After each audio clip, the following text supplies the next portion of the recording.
Don't you trust me? I butt sex. I beat you, man. Hate to ruin your day. Alright. So same reason on these. I'm going to go back through masteries.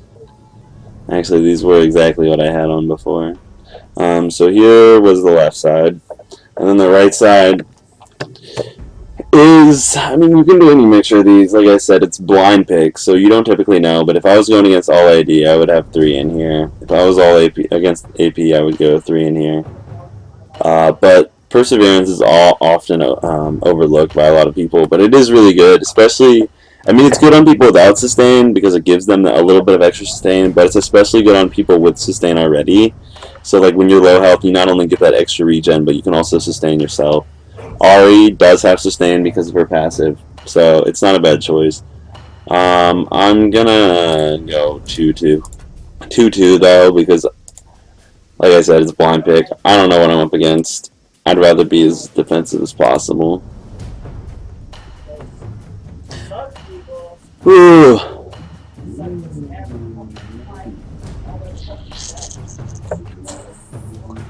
So, Ahri excels in solo queue and in rank 5s for a lot of reasons.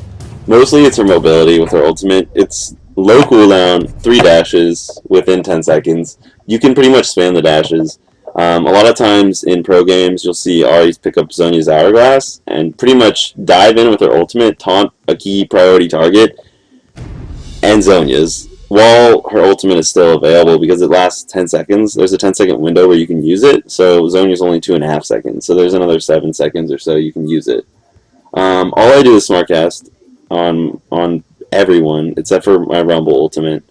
Smartcast is just better. Like, there's a lot of pros that use Smartcast most of the time, and then they use the hotkey to, well, I guess, yeah, because they put Smartcast on all the time, and they use a hotkey to show the reticle, I guess it is, for aiming, which is good because there's some important skill shots.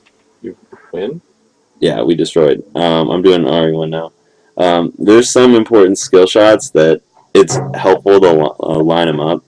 But I personally am confident myself using Smartcast at all times that I don't even mess with the particles or reticles at all. What? That was the lag. It was better after a while. Because Mark and I are getting on. Huh? Mark and I are getting on. Alright. I wouldn't say it's easier to use land skill shots with Smartcast because you have to know your champion really well, and you have to know the range limits. Like, if you hit a max hook with Blitzcrank on Smartcast, like, you have to have the knowledge of knowing exactly how long that is. And, like, it's something you'll get used to if you use Smartcast a lot. It's only the people that never use Smartcast that really struggle with it. So let's see. I'm up against Fizz. Fizz is a counter for Ahri. So this is going to be a really tough lane for me, most likely. I'm starting Doran's Ring. On Ahri, you typically want to max Q first, but against someone like Fizz, who's going to be jumping up and down a lot, you max W first, so that you can get the guaranteed damage on him and push him out of lane easily. A lot of people just kind of ignore that, and they're like, oh, Q, everyone gets Q, Ahri, Q, God. W. So, I've never actually gone against Fizz's Ahri, so this is going to be a first time for me. But you'll see, hopefully, how strong the W is for trading in lane.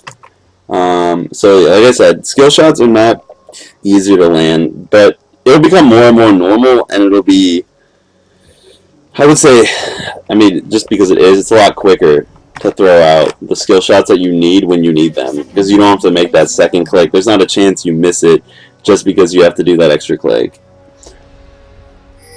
I do not think W hits him while in his troll pool. Nothing hits him while he's in his troll pool. But if you max Q, he's just going to troll pool when you Q. If you max W and he troll pulls when you W, then you can just sit there and auto attack him the whole time while his troll pool's down. And the cooldown, I believe, is about the same, yeah. It's only a second and a half off, 2 seconds off. My key bindings is, oh, I almost forgot to change this.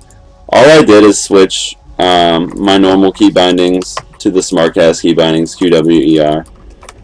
Pretty normal. It depends on the champion I'm playing, but there's also another option called Self-Smart Cast, where if you are not hovering over a champion, you automatically cast it on yourself. That's really good for champions like Lulu, because you can hit E, like, while being randomly over somewhere, and it'll put it on you. So it's more of a defensive thing. It makes it really fluid and fun to play those champions, because you can be doing damage and tanking at the same time. It takes a lot more skill, though, because if you miss the mouse click and you accidentally use it on yourself when you mean to use it on a teammate, it's a little embarrassing. So I'm just poking him out, using my W when I can, trying to stop him from getting CS. He has the Dorans, so he's got about the mana sustain that I do. I'm missing all my CS, because that's what happens when you're bad.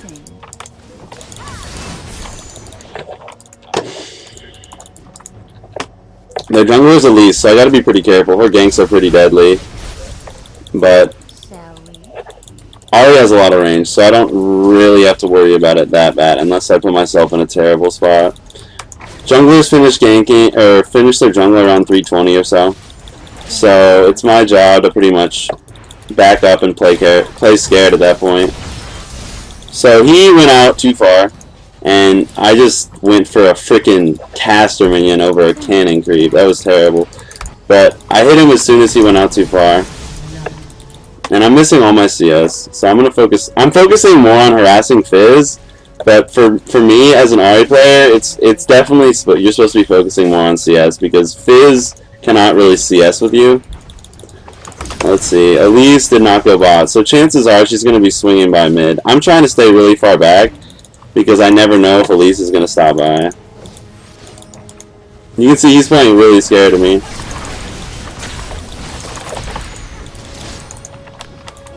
So I'm completely out of mana. He's almost dead. He's got no potions left.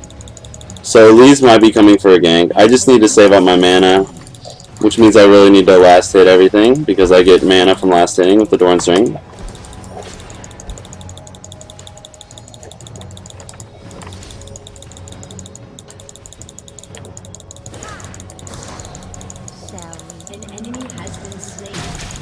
Just a little sideways juke is enough to usually dodge Elise. Just be patient. If you juke too much, you're going to get in trouble. But if you just take your time and juke right when she throws it, it's pretty easy to predict, because you can bait it pretty easily is what I'm saying. Just like walk in a straight line, and then when she least expects it, turn the corner and you'll be good to go. God, I don't think I've gotten a single cannon creep. Alright, so Fizz went back. I'm going to start putting some points into Q, because the early laning phase is over, and Q is definitely better for mid to late game. Way better than W. And I've just missed so much CS in this lane, and I still have the most. It's ridiculous. Don't take lessons on CSing from me. That is just... I'm embarrassed. Okay. So a lot of people rush Deathfire's Rasp. That's not bad, but since I went into defense, I normally go 21-0-9, but I went defense because it's blind pick, and I could be against someone like, for example, Fizz, where I'm really going to want those extra defensive points. So since I don't have extra mana regen, I just opted to pick up Chalice. I'll probably get Athenes. I love Athenes on Ahri. You get way less cooldowns, obviously, because of the cooldown reduction, which lets you throw more spells out, which means you get more passive procs, more healing, and as well, your ultimate is on such a short cooldown, people just don't know how to deal with you.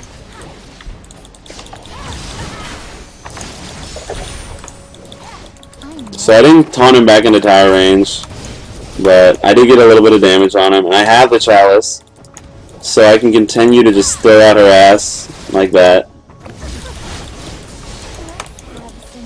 Alright, I got the level 6. I should be able to deny him this cannon creep. Maybe not. My cannon creep too OP.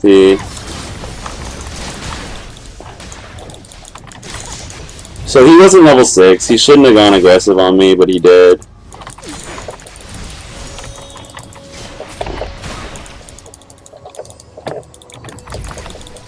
Don't hold back. So that was a really freaking close trade.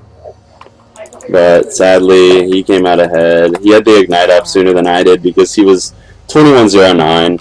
I should have gone 2109, but I didn't. So that was my bad. Just based on the masteries, because I would have had my Ignite up and he would have died for sure. But he had at least to back him up, otherwise I would have gone in. And Warwick got a free kill off that, so that's fine. I would like him to gank, like, you know, before I'm already dueling Fizz, but it's okay. Because he's Warwick, he doesn't have any gank potential till 6, really. He beat at least the 6. I dodged at least his ganks. So, really, everything's going well for this game. And my ult's fairly short cooldown because I'm Ahri. It's only 106 seconds. That's pretty solid. Once I get that Chalice, or Fiends, it's going to be ridiculous. I'll have it up all the time. Don't hold back.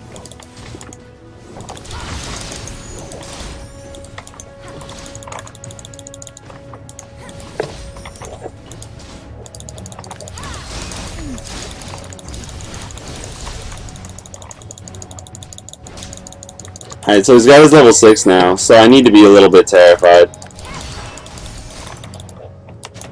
But I just got my ult, so I'm okay. I should be okay. Fizz is just really, really good at killing because of his ulti. It locks people down for so long. Why did he auto-attack that one? I don't know. He started Tiamat, so I'm a little confused right now. But okay. So he just tried to go all in me in my face. I mean, I'm gonna taunt him every time if he tries to pull that shit. And I got him with that Q. If I had blue buff right now, I probably would have already tried to all in him. But I need to make sure I have more mana, because right now I don't have enough for all my combos. And I don't have the cooldown reduction to spam multiple combos.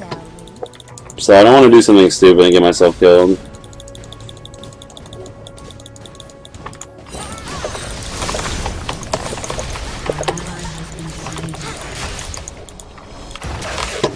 I knew he was going to throw out the fish. I mean, it was pretty obvious. So I just had to make sure to dodge that. Whoa, Trindamere, though? Where are you coming from, bud? I did not see him strolling up.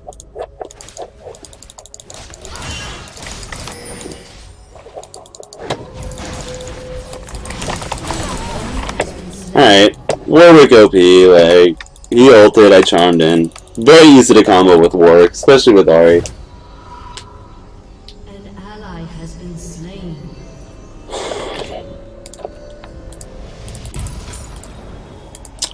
I try to get 2 wards, and depending, or each back you get 2 wards, and depending on who you're laning against and how much sustain you need, that's how many health potions you buy. So I'm against Fizz. He doesn't have a ton of poke, he's more all-in-ish, but it's good to have those health pots in case he is able to get the Q combo and E away and get that free damage. So 2 health pots is usually enough against Fizz. And I have the cooldown reduction now, it's really going to help. And I'm building my way towards Chalice. DFG's fantastic, like, that's a great starting item on Ahri. One game I built Fiends, and ever since then I'm just like, this item is so much fun on Ahri. I just love having the cooldowns up at all times. It's an extra 10% cooldown reduction over the Deathfire's Grasp.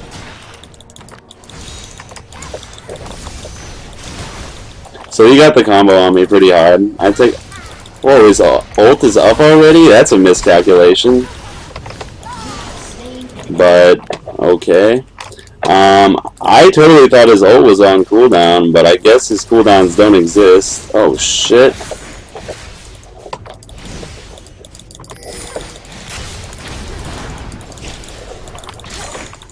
I'm gonna just pass. I don't want anything else to do with that. Like, we're good here. I'm gonna put my wards down when I get back. I was about to put my wards down, but he went all in on me before I even had the chance. It's a good thing I had those 2 health potions, or I probably would have died to his W. It's kind of like Ignite.